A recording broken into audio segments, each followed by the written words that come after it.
Deliverance and the Laws of Light. The Truth About Spirits, Demons, and the Power of the Will. Foreword. A world in fear of the unseen. The modern world prides itself on science, logic, and progress, yet fear of the unseen remains deeply rooted in the hearts of men.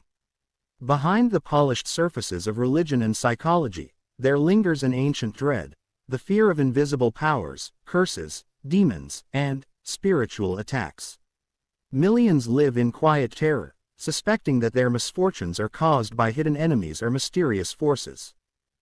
Temples, churches, shrines, and deliverance centers overflow with those seeking freedom from evil spirits, ancestral curses, spiritual husbands, and unseen bondage.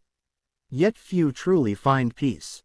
For though the outward rituals may bring momentary comfort, the inner chains remain unbroken. Fear still reigns, ignorance still binds. This confusion is not new. It began when humanity turned away from the clear light of divine laws, the living will of God that governs all creation with perfect justice.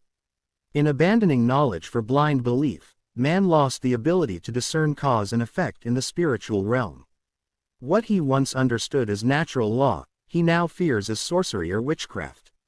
What he once recognized as the consequences of his own choices, he now attributes to invisible enemies. This book seeks to restore that clarity. It shines the light of the Grail message, the word of truth brought by Abdrushan, upon the fog of confusion surrounding deliverance, possession, witchcraft, and curses. It is written not to condemn, but to free, not to argue, but to illuminate. For the light does not fight darkness, it simply reveals. And in revelation, all shadows vanish. Introduction. The darkness of confusion.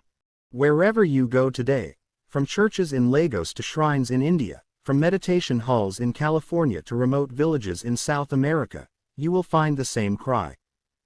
Help me, something is oppressing me.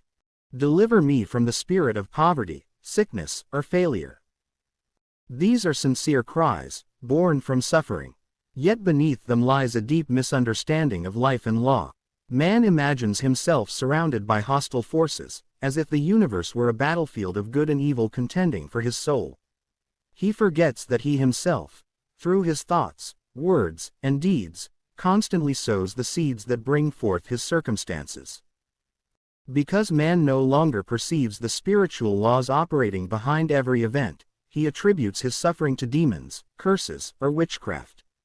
When sickness comes, he blames another's envy. When poverty strikes,